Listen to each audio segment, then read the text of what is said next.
Bulletin की शुरुआत एक ऐसी खबर के साथ जिसकी चिंगारी कल बिहार के दौरे पर आए जेपी नड्डा ने अपने संबोधन के दौरान छेड़ी थी और वो चिंगारी अब सुलगती नजर आ रही है।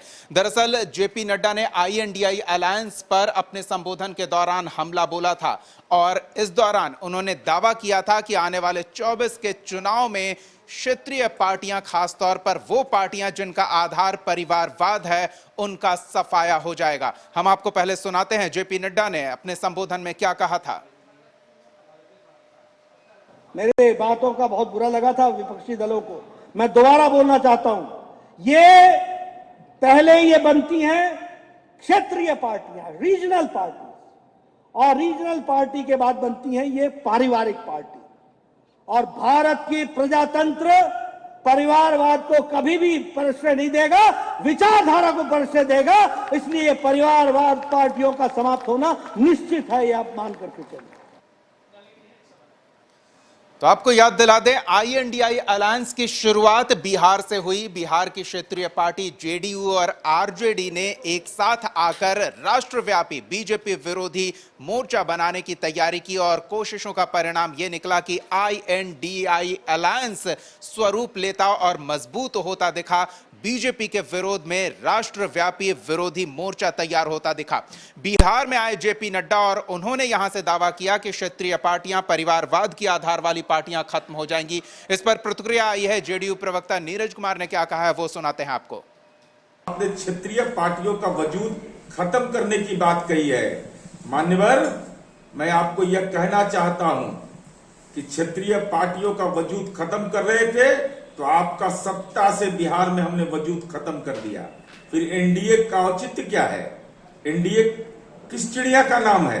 क्षेत्रीय सहयोगी दलों का क्यों सहयोग लेते हैं? और चिंता तो करिए माननीय चिराग पासवान जी, माननीय जीतन राम मांझी जी, माननीय उपेंद्र कुशवाहा जी, कि आपके बारे में यह कहा जा रहा है कि आपका वजूद खत्म कर देंगे।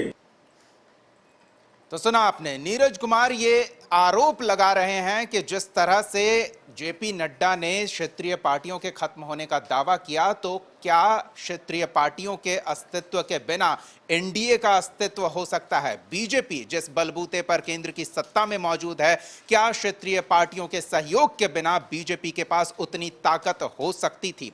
इस पर हम बातचीत करते हैं। हमारे संपादक अशोक मिश्रा हमारे साथ जुड़े हुए हैं। अशोक जी, नीरज कुमार ने पलटवार किया और कहा कि एनडीए किस चिड़िया का नाम है, बिना क्षेत्रीय पार्टियों के एनडीए का क्या अस्तित्व है, और क्षेत्रीय पार्टियों के आने वाले चुनाव में खत्म होने का दावा कर रहे हैं जेपी नड्डा। किस तरह से देखा जाए इसे? बिल्कुल, देखिए पिछले दिनों भी जेपी नड्डा जी बिहार आए थे, कल के कार्यक्रम के पहले भी, और उन्होंने अपने पार्टी के नेताओं के साथ बैठक में कहा था कि एक समय ऐसा आएगा कि बहुत जल्द ही क्षेत्रीय पार्टियां समाप्त हो जाएगी। इसको लेकर के बवाल मचा था और जेपी नड्डा जी के पटना से वापस के कुछ दिनों बाद ही जदयू ने बीजेपी का दामन छोड़ दिया था और महागठबंधन में नीतीश शामिल हो गए और महागठबंधन की सरकार बनी। और जदयू ने आरोप लगाया था कि बीजेपी हमारी पार्टी को तोड़ना चाहती थी और क्षेत्रीय दलों के अस्तित्व को मिटाना चाहती है। जेपी नड्डा कल भी आए और उन्होंने जो आपने कही है बात कि उन्होंने इंडिया गठबंधन को परिवार का गठबंधन बताया और उन्होंने कहा कि 3 मूलभूत सिद्धांतों पर वो आधारित है। एक भ्रष्टाचार, दूसरा परिवारवाद और तीसरा तुष्टीकरण। और जेपी नड्डा ने विस्तृत रूप से बताया था कि बिहार से लेकर उत्तर प्रदेश और फिर दक्षिण भारत में अब या फिर कांग्रेस किस तरह से परिवारवाद की पार्टी है वो, और भले ही वो क्षेत्रीय पार्टी हो लेकिन कहीं न कहीं उनकी राजनीति परिवार के तक ही सीमित है। और जो भी जातीय समीकरण है, उस जातीय समीकरण की बात वो जो करें, लेकिन हकीकत है कि सत्ता मिलने पर उसका लाभ वो अपने परिवार को देते हैं। जेपी नड्डा के इस बयान से फिर खलबली मचना स्वाभाविक था और जिस तरह से केवल जदयू ही नहीं, अन्य जो पार्टियां हैं, जो बीजेपी की विरोधी पार्टियां हैं, उन लोगों का उनका जो बयान आया है वो कहीं न कहीं यह कह सकते हैं कि असहज करने वाला है। यानी कि उनको लगता है कि जेपी नड्डा के बयान से कहीं न कहीं उनके अस्तित्व पर संकट है और इसीलिए उन्होंने बीजेपी को टारगेट किया है। जदयू प्रवक्ता नीरज की अगर बात करें तो नीरज ने जो सवाल उठाया है स्वाभाविक है। अभी जो वर्तमान बिहार और भारत के राजनीतिक का परिदृश्य है उसमें ये कह सकते हैं कि बिना गठबंधन के कोई सरकार चलने वाली नहीं। पिछले अगर 25 वर्षों की बात आप करें तो 10 बरस कांग्रेस की सरकार यूपी 1 और 2 आपने देखा कि वो भी गठबंधन की सरकार थी। यूपी 1 में लालू प्रसाद भी उसके पार्टनर हुआ करते थे। अभी जो बीजेपी की सरकार है, एनडीए की सरकार है, उसमें भी भले ही बीजेपी को बहुमत खुद मिल गया हो, लेकिन सरकार तो उसके समर्थन में है और एनडीए में तो और पार्टनर है ही। अभी भी बीजेपी ने जो बैठक बुलाई तो लगभग 28 दल का जो सूची उन्होंने दिया है तो उसमें कहीं न कहीं है क्षेत्रीय दल। उसके पहले आप लीजिए अटल बिहारी वाजपेयी की सरकार थी 5 वर्ष, वो भी गठबंधन की सरकार थी। बिहार में आप देख लीजिए लगभग 20 वर्षों से नीतीश कुमार जो सरकार चला रहे हैं वो भी गठबंधन की सरकार है, कभी बीजेपी के साथ कभी महागठबंधन के साथ, यानी कि विपक्ष के साथ।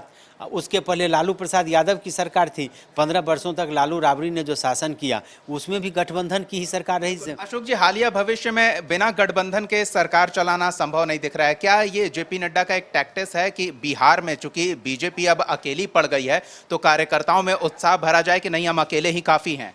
नहीं, इसके पीछे 1-2 कारण और हैं। जेपी नड्डा की बातों को सिरे से खारिज नहीं किया जा सकता।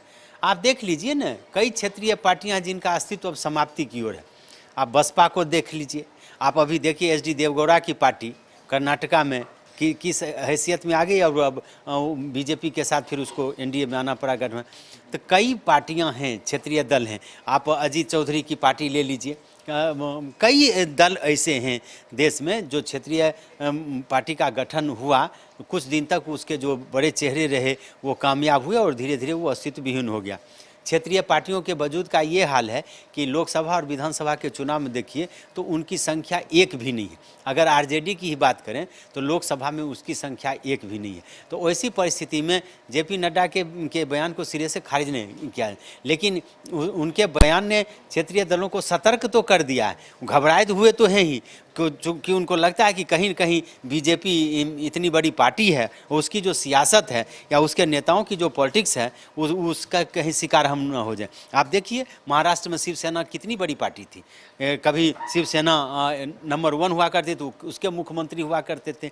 आज शिवसेना को तोड़ करके किस तरह से, किस स्थिति में कहा जा रहा है कि शिवसेना के ही एक घटक मुख्यमंत्री हैं, लेकिन हकीकत क्या है आप देख लीजिए। तो कहने का मतलब है कि जेपी नड्डा ने सिर्फ अपने कार्यकर्ताओं को उत्साहित करने के लिए ही ये बयान नहीं दिया, उन्होंने मतदाताओं को भी यह संकेत देने की कोशिश की है या संदेश देने की कि क्षेत्रीय पार्टियों को वोट देने से आपको कोई फायदा होने वाला नहीं है। और केंद्र में जो मोदी की सरकार है उस सरकार का बनना फिर से तय है, इसलिए आप अपने वोट को बर्बाद न करें क्षेत्रीय पार्टियों को दे करके। लेकिन एक सवाल और उठता है कि क्या भारत में लोकतंत्र है? वैसी परिस्थिति में वैचारिक मतभिन्नता जो भी हो, लेकिन किसी पार्टी के ऊपर संकट हो सकता है कि आए, लेकिन दलीय जो राजनीति है वो राजनीति क्या भारत में नहीं होगी क्या? और यह तो अमेरिका है नहीं, इंग्लैंड है नहीं, यहाँ 2 पार्टियों की। तो अभी भी निकट भविष्य में भी लगता है कि देश के स्तर पर और बिहार के स्तर पर कहीं न कहीं अभी भी क्षेत्रीय दलों का कहीं न कहीं वर्चस्व रहेगा।